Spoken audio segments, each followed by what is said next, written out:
ভুলের কারণে অনেক কষ্ট পাইলাম আমি আমার একটা ভুলের কারণে অনেক কষ্ট পাইলাম আমি আমারই মনে। গানটি যেন কঠিন বাস্তবতা হয়ে ফিরে এলো কণ্ঠশিল্পী মমতাজের জীবনে। বৈষম্য বিরোধী ছাত্র আন্দোলনে রাজধানীর মিরপুর মডেল থানায় দায়ের করা হত্যা মামলায় গ্রেপ্তার সাবেক সংসদ সদস্য মমতাজ বেগমের 4 দিনের রিমান্ড মঞ্জুর করেছেন আদালত।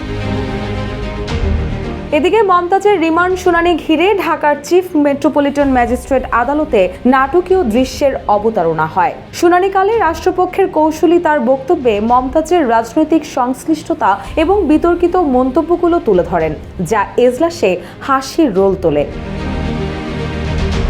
অন্যদিকে আসামি পক্ষের আইনজীবীকে খুঁজতে বেগ পাওয়া এবং রিমান্ডের মেয়াদ নিয়ে আইনজীবীদের অসন্তোষে আদালত কক্ষ উত্তপ্ত হয়ে ওঠে। মঙ্গলবার ঢাকার মেট্রোপলিটন ম্যাজিস্ট্রেট মোহাম্মদ জুয়েল রানার আদালতে এসব ঘটনা ঘটে। দেশ জুড়ে তোলপাড় ওয়ালটন ফ্রিজ কিনে আপনিও হয়ে যেতে পারেন মিলেনিয়ার। এদিন দুপুর 2টা 17 মিনিটে মমতাজকে আদালতে আনা হয়। বেলা 3টা 7 মিনিটে শুনানি শুরু হলে মমতাজের হেলমেট ও মাস্ক খোলা হয়। এরপর মামলার তদন্ত কর্মকর্তা মিরপুর মডেল থানার উপপরিদর্শক মনিরুল ইসলাম আদালতকে বলেন, মামলার সুষ্ঠু তদন্তের স্বার্থে তাকে 7 দিনের রিমান্ডে নেওয়া প্রয়োজন। এরপর মহানগর প্রসিকিউটর ওমর ফারুকী রিমান্ডের পক্ষে শুনানি করেন। তিনি বলেন, আমরা জাতি হিসেবে আবেগপ্রবণ।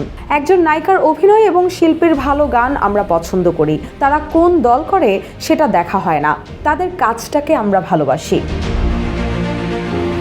তবে এই আসামি জনগণের ভালোবাসাটাকে ব্যবহার করে ফ্যাসিস্ট হাসিনাকে সর্বাত্মকভাবে সহযোগিতা করেছেন। আমাদের দেশের সার্বভৌমত্ব যখন আরেক রাষ্ট্রের কাছে জিম্মি, গুম, আয়নাঘর আন্দোলন করলেই যখন গুলি করা হয়, তখন এই মমতাজ গানের ভালোবাসা দিয়ে ফ্যাসিস্টকে সহযোগিতা করে গেলেন। মানিকগঞ্জের সিংগাইয়ের মানুষের ভোট হরণ করলেন। রাখবো ধরে এই উন্নয়ন আমরা দেশের জনতা।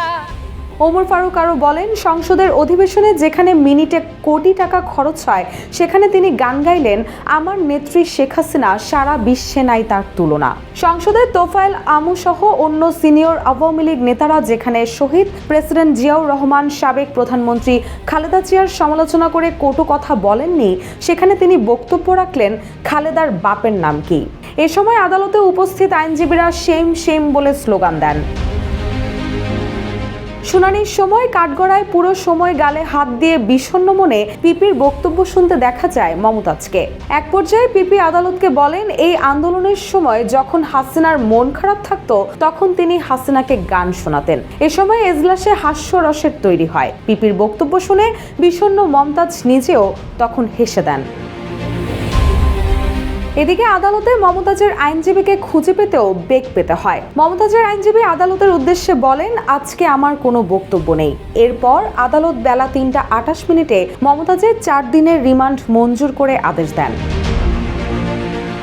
এরপর মমতাজকে আদালত থেকে হাজতখানায় নেওয়ার প্রস্তুতি নেওয়া হয়। তখন আইনজীবীরা বলেন, তাকে লিফটে নেওয়া যাবে না, সিঁড়ি দিয়ে নামাতে হবে। বিএনপির অনেক নেতাকে লিফটে নিতে দেওয়া হয়নি, হেঁটে হেঁটে তোলা হয়েছে। তাকে 7 তলা থেকে সিঁড়ি দিয়ে নামতে হবে। পরে এজলাসের গেটের সামনেই অবস্থান নেন আইনজীবীরা।